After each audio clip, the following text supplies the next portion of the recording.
programs, not only do they get Pell Grants, but they're eligible. And when I say they're eligible, that means that their personal financial circumstances are such that they need help. As I've said before, investing in our students here in Montana and in the United States, to me, is a much better investment than letting tax breaks go for people who ship their jobs overseas. We need to focus on Montana and our students and our businesses here. And Mr. Kaiser. The interest rate increase on the student loans, again, that was a political football they decided to create. When it was first written up, it was supposed to be for 10 years, and now the Senate or the House made it a political football. It should be low, and I would just look at reducing the cost of going to school. Take a look at the universities. I'm not saying cut programs, cut sports, things like that, but just look where you can make it a leaner institution and make it very affordable for students. Mr. Daines. Yeah, Micah, I have two graduating seniors, and one's a fifth-year senior and one's a fourth-year senior in college. One's at MSU. The challenge that students face today, and as a dad watching my kids go through the process, is that as they go through college now, they're facing the worst employment environment in decades. The New York Times just wrote about this last week.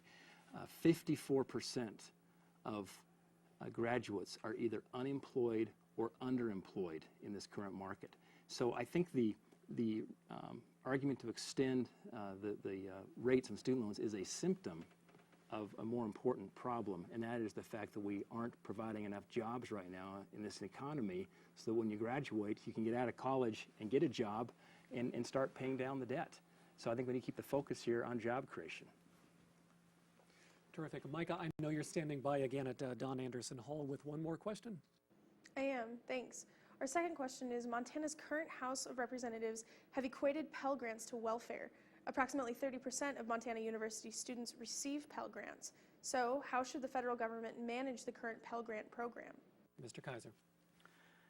If you look at all the grants that you get with work credit, you get Pell Grants, and then you get the interest deduction, basically that's all taxpayer money.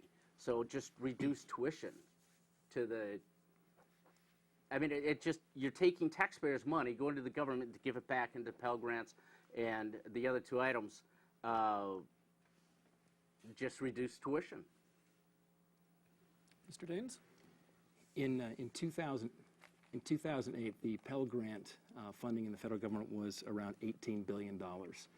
Last year, it was $36 billion. The reason we're having a discussion around cutting Pell Grants and looking at reducing spending in some of these areas is because overall Washington right now is out of control in spending. When we're running 4 consecutive years of trillion-dollar-plus deficits, taking us to a $16 trillion debt. This just exacerbates, again, all the problems we see right now in spending in general in Washington. If we had a robust economy, if we had more taxpayers who are then paying their taxes, we would start seeing moving towards closer to a balanced budget, and we wouldn't probably have these discussions right now about having to cut these different areas. So again, we need to get back to the main issue, which is robust economy, and creating more taxpayers is ultimately going to be the solution for us to get all of these programs back on track. Thank you. Ms. Gillen. This is a great question because we can't talk about the economy and creating jobs unless we know that we have a well-educated and well-trained workforce. And just as we invest in infrastructure, we need to invest in education so we will have the skill sets that are required to grow businesses, to start businesses.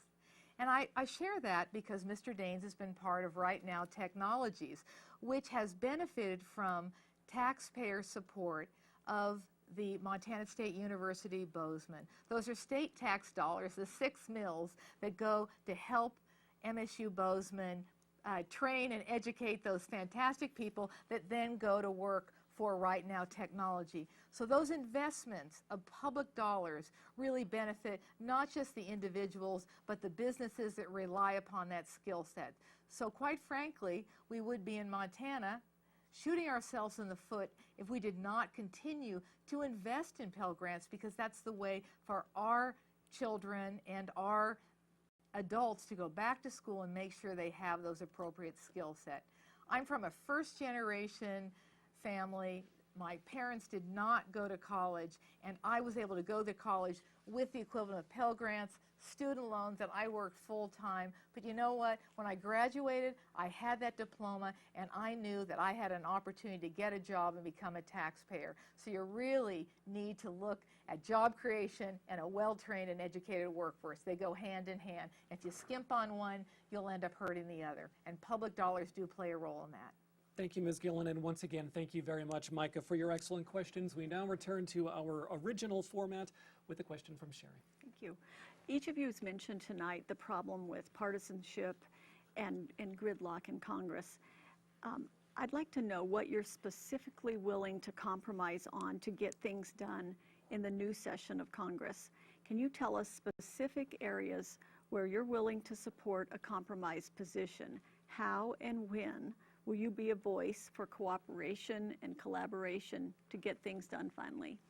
We'll start with Mr. Daines. As we travel all over the state, it's one of the major concerns that we hear from Montanans. It's the gridlock, it's the failure and the lack of leadership in Washington to move us forward.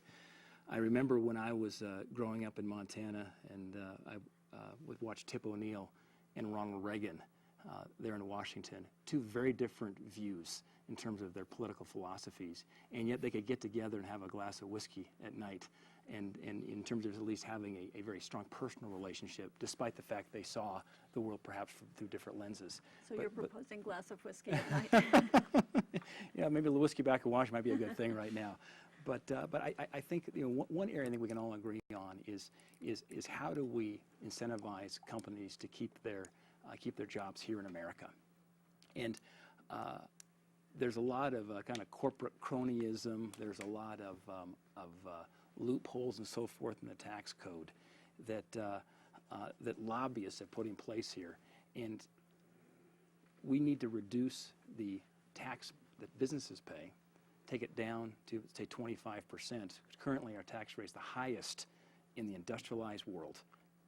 Take it down to 25%, incentivizing American companies to keep their jobs here. But in exchange for that, they have to take away a lot of the special deductions and the loopholes and so forth. And I think we're going to see some bipartisan support for that. So the trade-off is they may not be paying less tax. The tax paid may still be flat because they've taken out all the loopholes, but we'll lower the rate. I think we're going to see Democrats and Republicans get together on that, because that is one tangible way we can help encourage American companies to keep their jobs here and to grow. Mr. Kaiser. I would apply common sense. If you look at any of the problems that are in Washington, a lot of them are because of Washington. And when I go to Washington, I'm not beholden to a specific party. My two opponents, when they first get there, they'll be ushered into a room and they will be told, you play it safe for the 2 years. You got to get reelected, and you're going to vote party line, and we're going to have gridlock. I'm not a politician. I've never run for office. This is my first debate, and where these two people want to go to Washington, I have to go to Washington. And when I'm there, again, it's just a common sense approach and provide a solution that should fix the country. Ms. Gillen. I have a proven track record of problem solving and working with folks during my 16 years in the Montana legislature, as well as in my community. People would always say, you know, Kim, you were always willing to listen to all sides. And I would start with listening so I could make an informed decision and figure out where those areas of compromise are. And I'll go back to what I've said as I've chatted with people across the state, is that my parents were raised during the Depression, and they taught me that you don't complain and you don't finger point. You just go out and work hard and try to find how, if there is an opportunity to collaborate, and where you can do it. And I want to give a quick example. When I was in the Montana legislature, I was able to pass an insurance